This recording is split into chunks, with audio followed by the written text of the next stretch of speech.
अस्सलाम वालेकुम, मैं हूं हुमैर अनवर और टैलेंट न्यूज़ के साथ आप सबको दिली ईद मुबारक।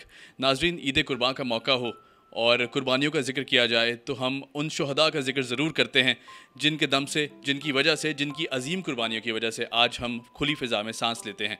नाजरीन, हम आज मौजूद हैं deputy superintendent rangers Fayaz Ahmed Qaim Khani शहीद के घर पर। आज इस मौके पर हमने ये डिसाइड किया कि हम उनके अहले खाना से बात करें, उनसे मुलाकात करें और ईद कुर्बान का जो दिन है इनके साथ सेलिब्रेट करें। हम इनके बच्चों से बात करेंगे और आपके अहले खाना में एक बेवा, 7 बेटियां और 2 बेटे हैं। तो हमारे साथ मौजूद हैं आपकी साहबजादियाँ, इनसे बात करते हैं। अस्सलाम वालेकुम। वालेकुम सलाम। आपका नाम? मुफाजा फ़याज़। मुफाजा, अब बाबा जान की बात की जाए, उनको याद किया जाए तो उनकी कोई ऐसी बात ईद के हवाले से ख़ास तौर पे वो किस तरह ईद सेलिब्रेट किया करते थे और उनकी कोई ऐसी बात जो आपको याद रहती हो और भूलती ना हो? ईद के दिन अगर जैसे वो आउट ऑफ सिटी भी हों लेकिन वो ऑन डे पहुंचते थे और अगर हम में से किसी की भी तैयारी नहीं होती थी, कुछ भी कंप्लीट किसी एक का भी रह जाता था तो वो उसी टाइम जाके उसको कंप्लीट करते थे कि मेरी बेटियों में से किसी की भी कोई चीज़ ना रह जाए। और अगर डे 1 है ईद का तो वो हमारे साथ सेलिब्रेट करते थे और वो अपनी डे 2 वो कहते थे कि मैं दादी जान से मिलने जाना है, अपनी दादी जान, अपने बहन भाई उनसे मिलने के लिए जाते थे। अच्छा, ईद में उनकी रूटीन सुबह क्या होती थी? जैसे घर आते थे और आते ही वो पहली बात क्या किया करते थे? क्या नाश्ते के टेबल पे या कोई ऐसी बात हमसे शेयर करें?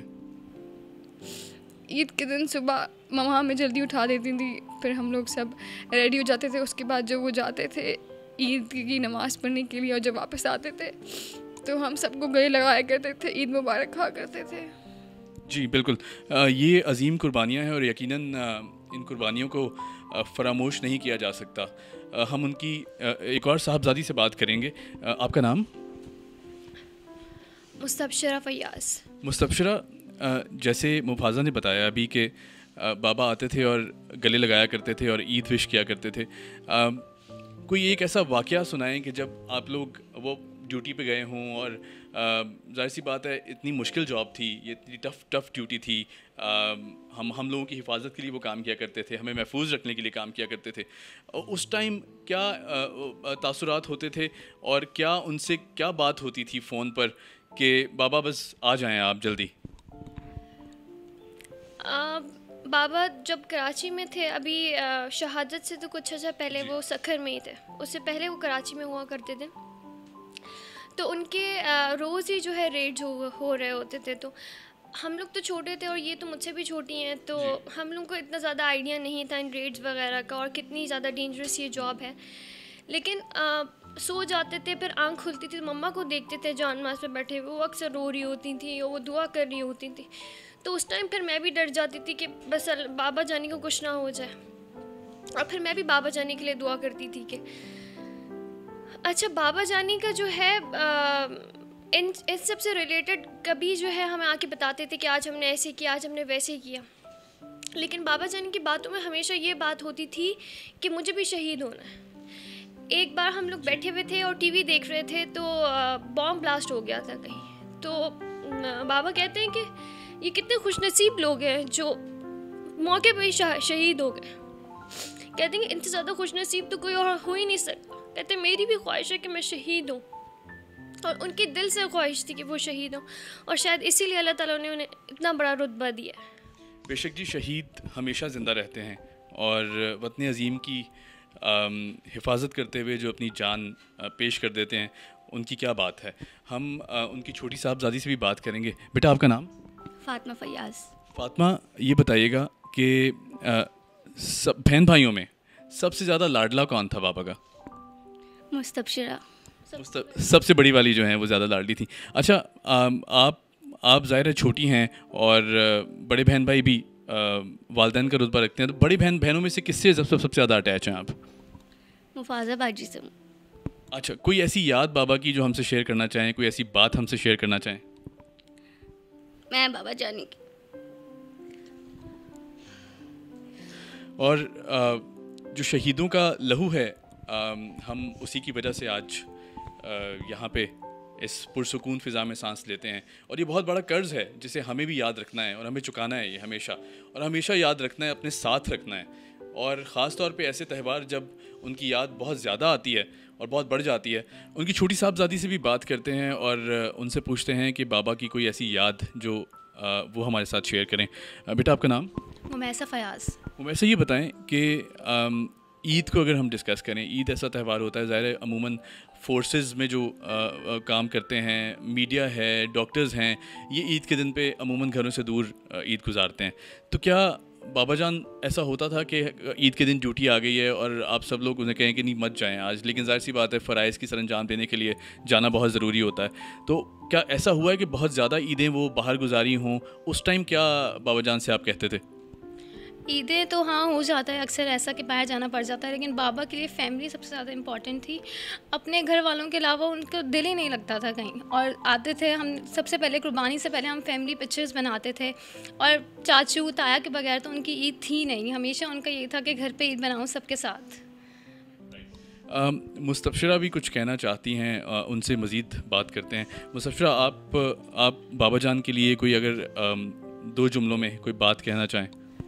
अच्छा, जिस तरह आपने ईद की बात की है, तो एक बार ईद पे बाबा जानी नहीं थे, सखर में ड्यूटी थी उनकी, तो हम लोग रेडी नहीं हुए। हमने कहा बाबा जानी नहीं है तो उनके बगैर हम क्या रेडी हो? तो बाबा ने कहा पिक्चर सेंड करो, तो हमने कहा बाबा आप नहीं हैं तो हम कैसे रेडी हों? कहते फिर वो नेक्स्ट डे बाबा आए और हम सब रेडी हुए, हमने ईद मनाई, और अब तो वो है ही नहीं। मुझसे ना पूछो हादसों की मिसाल, मैंने अपने बाबा जानी को जाते देखा। बेशक जी, अपने जब चले जाते हैं और यकीनन इतनी बड़ी ड्यूटी करते हुए मुल्क की खातिर ये जान का नजराना पेश किया फयाज़ शहीद साहब ने, कायम खानी साहब ने, यकीनन उनकी खिदमत हमेशा ज़िंदा रहेंगी। और जब जब शहदा का ज़िक्र आएगा, मुल्क व कौम के मुहाफ़िज़ों का ज़िक्र आएगा, हमेशा उनकी याद हमारे दिलों में और हमारी सोच में ज़िंदा रहेगी।